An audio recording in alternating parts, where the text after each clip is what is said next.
meron na naman pong isinusulong na proposal, babaan po yung minimum age of criminal responsibility. Unang-una, ano po ba yung para lang mas maunawaan ng ating mga viewers, no? Ano ba itong tinatawag na minimum age of criminal responsibility? Well, yung minimum age, yan yung age na ayon sa batas, pwede mong i-held accountable ang isang offender. Halimbawa, sa ibang bansa, pwedeng 18 years old, pwedeng 15 years old, pwedeng 12 years old, at iba naman, pwedeng 9 years old. Sa Philippines kasi ngayon, yung ating minimum age of criminal responsibility, layered siya. Alright? Kapag 15 to 18 years old, kapag wala silang discernment, wala silang criminal responsibility. So mayroong process to determine yung tinatawag na discernment, kung talagang willingly kinumit ng isang youthful offender yung krimen. Pero kapag 15 years old and below, wala silang criminal responsibility. Pero hindi naman ibig sabihin na wala na silang intervention na gagawin. In fact, napakaganda ng batas natin na kapag walang criminal responsibility, mayroon pa ring role ang ating social welfare na magkaroon ng intervention, right? I-address kung bakit sila gumawa ng krimen at nang sa ganun, make sure na hindi na sila gagawa ng krimen sa susunod. So yung criminal responsibility, yung age of criminal responsibility is a marker kung saan mo i-impose yung criminal justice response sa isang individual. So, anong tingin niyo rito sa proposal na babaan yung minimum age of criminal responsibility sa edad ng 10 taong gulang para daw doon sa mga magkukomit ng mga tinatawag na karumal-dumal na krimen o yung heinous crimes? Well, para sa akin, ito ay misguided. Ito ay kumaga galing sa isang lack of evidence or scientific research, and purely ito ay produkto ng marugdog na damdamin dahil nga sa mga recent incidents of violent crimes involving youthful offenders. Bakit ko nasabi yun? Kasi pag ibababa mo sa 10 years old, ibig sabihin, ang mga individuals na 10 years old to say 18 years old, pag nakagawa sila ng krimen, ay kinakailangan i-treat mo sila bilang adult offenders. Alright? Ngayon, naiintindihan ko na kapag sinabi mong krimen, iba't ibang uri ng krimen na nangyari. Right? Mayroon mga serious offense, pero mayroon din ng mga non-serious, non-violent offenses. Pero mayroong mga insidente kasi na kumbaga serious and violent offense na minsan nagre-resulta sa rape, nagre-resulta sa homicide or murder, at yun ngayon yung kumbaga na-play up sa media, yun yung kumbaga nare-reinforce sa publiko, and yun ang nagiging basis ngayon para sabihin na lahat ng nakagawa ng krimen, kahit non-serious, non-violent offenders, ay mag-suffer din. So, kumbaga knee-jerk reaction yung ganitong panukala, hindi based sa reality, kundi based on kumbaga isolated incidents na talagang nakakapukaw ng damdamin ng publiko. Okay. Parang basically nagiging populist yung narratibo rito, no? Pag sinabi mo, merong mga bata, no? Dapat tratuhin na yan na adult pag nakagawa ng krimen, no? Pero hindi bago itong ganitong approach ng ilang mga policymakers, hindi po ba? Kasi nung panahon ni dating Pangulong Rodrigo Duterte, 'di ba, sinubukan din na amyendahan yung Juvenile Justice and Welfare Act. At madalas siyang binabanatan ni dating Pangulong Rodrigo Duterte. Sinasabi niya wala raw kwentang batas yan.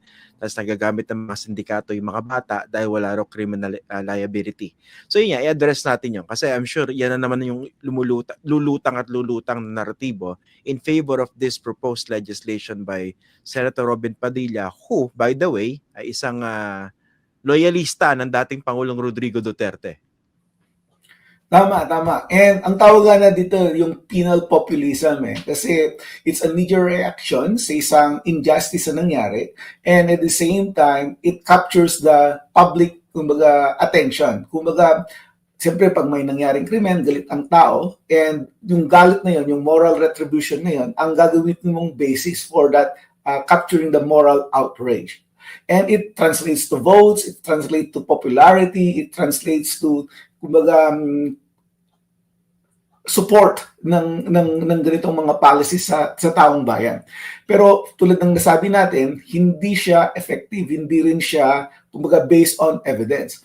Right? Kasi kahit na kumbaga napakahigpit, napaka-punitive ng ating response, Yung problema, hindi dun sa consequences ng actions, kundi dun sa ugat pa ng kung bakit nakagawa ng krimen ang mga bata, right? Bakit at the very age, sila ay napapariwara at nagiging in conflict with the law. And yun dapat ang tutuunan natin ng pansin. Yun dapat ang bigyan natin ng atensyon. And kung yan ang pag-usapan natin, marami tayong magagawa to address the problem long term. Okay. I-address din na yung mga myths pagdating sa existing law that we have, no? Yung Juvenile Justice and Welfare Act. Para mas maunawaan ng mga viewers natin, no? Pag ang isang minor na edad ba nakagawa ng isang krimen, ano ba yung mangyayari sa kanya? Paano ba siya tinatrato ng batas? Yes, tama yan. Ang myth is, kumbaga, acquitted siya agad. Wala siyang responsibility, wala siyang punishment. No, in fact, napaka-detalyado ng batas natin, right? Kapag siya ay 15 years old and below, automatic na ang assumption dyan ay walang discernment. And kapag siya ay 15 to 18 years old and napatunayan na wala siyang discernment, ida-divert siya. Kumbaga, he will be treated with what we call extensive battery ng mga interventions, diversion programs, mag-undergo sila ng educational programming, magkakaroon sila ng mga treatment to address kung bakit sila nakagawa ng krimen, right? So, may proseso dyan ang batas natin, may proseso dyan ang court to determine yung kanilang discernment. And kapag sila ay na-divert, may proseso na rin na ginawa ang ang JJWC, Justice Welfare Council natin, kung paano isagawa ng local government in partnership with agencies like Department of Social Welfare and Development and Department of Education, yung mga ALS programs natin to address itong needs ng mga PDLs. And at the same time, hindi ibig sabihin na dahil hindi sila nadala sa adult jail, hindi na rin sila nakakulong. May mga pagkakataon na sila ay ilalagay sa bahay pag-asa, which is a juvenile center na close supervision pa rin sila and hindi sila nakakalabas. Ibig sabihin parang detained pa rin sila pero more intensive yung support services na binibigay sa kanila. So myth yun na kumbaga kapag hindi nag-classify sa age of discernment dun sa minimum responsibility, parang balik sila ulit sa streets, balik ulit sila sa buhay krimen. Maling-mali po yun. It's a misunderstanding kung paano pinapatupad ang batas. Yung age of discernment, hindi age of discernment, yung discernment, may proseso sa korte yan, no? Pero generally, paano ba i-explain yan sa ordinary viewers para mas maintindihan? Paano dine-determine kung isang youth offender o yung someone who run in conflict with the law ay merong discernment o wala? Yan. Actually, mayroon na ring ruling ang Supreme Court na nagde-define kung ano ang discernment, right? So, halimbawa, kapag ang isang CICL, Children in Conflict with the Law, ay naaresto ng police, right? So, yung police dapat i-turn over nito sa isang local social welfare development officer. And magkakaroon sila ng intake procedures, right? And dito, kapag 15 to 18 years old, i-determine yung discernment. Ano yung mga criteria? First, alam ba nung akusado yung consequences ng kanyang actions, yung CICL, right? Alam niyo ba kung ito ay tama o mali, right? And alam niyo ba kung ano ang magiging gain sa kanya pag ginawa niya yung krimen na ito, right? And according to the Supreme Court, kinakailangan titignan mo rin yung circumstances nung krimen, right? Ito ba ay may planning? Ito ba ay mayroong overaction para itago ang krimen, right? Nilinis niya yung ebidensya pagkatapos. And then kung ito ba ay impluwensyahan lang ng mga barkada or siya mismo yung ringleader, right? So mayroong mga criteria din na sinet ang Supreme Court to determine kung talagang remorseful ba to o hindi, right? Itong taong ito. And then, dun sa procedures ng social welfare, tinitingnan din nila yung, aside from the case itself, yung overall totality background ng individual. Ito ba ay galing sa isang pamilya na magulo, na nag-aaway, walang supervision?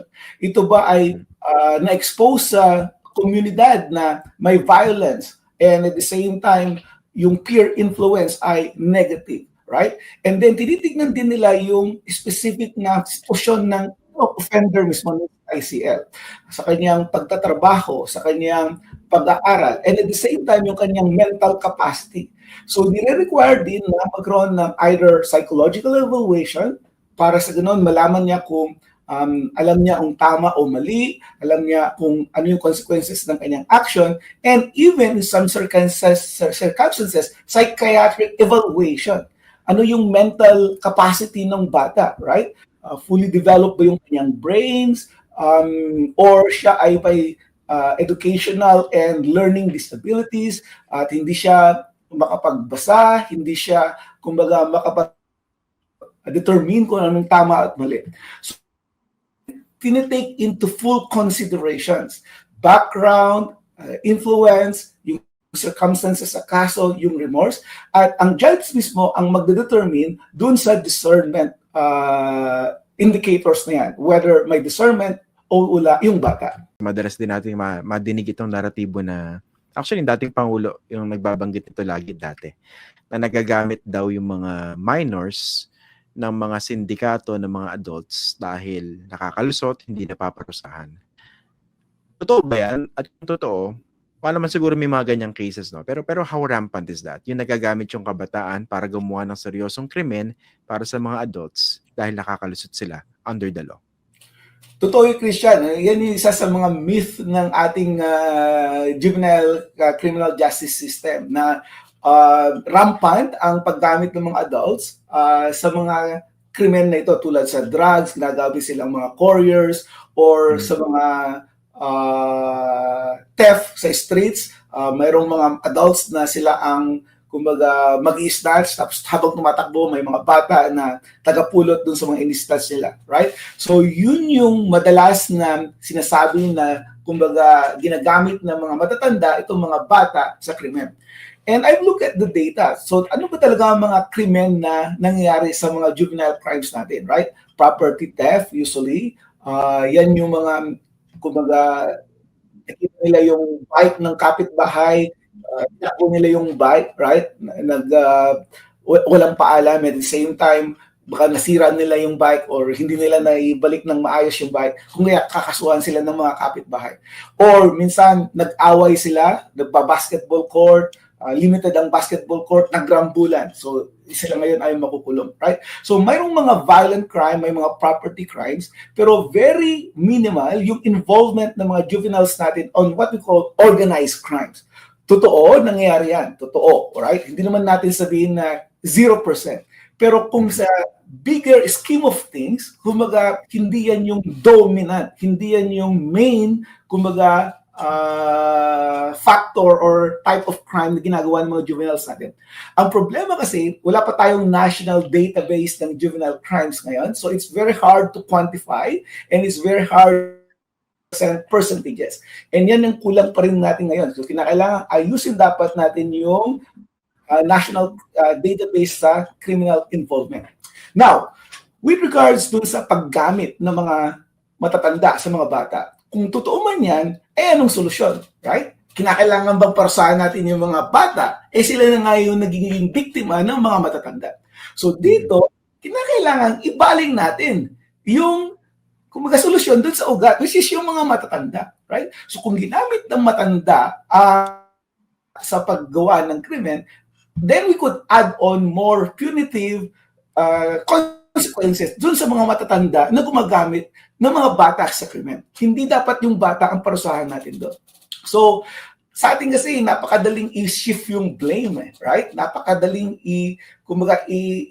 itapon yung problema dito sa mga bata dahil sila yung nahuli, caught in the act. Pero in reality, sila yung victims dito ng mga matatanda. And so, yun dapat ang ating bigyan ng pansin instead. Inga, tsaka bilang panghuli, no? Kung wala palang database po when it comes to juvenile offenses, what would inform a shift in policy making? Kasi importante na merong merong datos sa pinagbabasihan. Hindi pwedeng emotional ka lang na, hindi, tingin ko talagang laganap yung paggamit sa mga kabataan no? Dahil wala silang liability. Kasi pag hula-hula ang policy making natin, kawawa yung ating bayan. Yun ang gusto kong huling punto sana Prof. Tama. So, yan yung effort ng JJWC. They've been helping the Philippine National Police. And Philippine National Police, on the other hand, been trying to automate and digitalize yung data collection, right?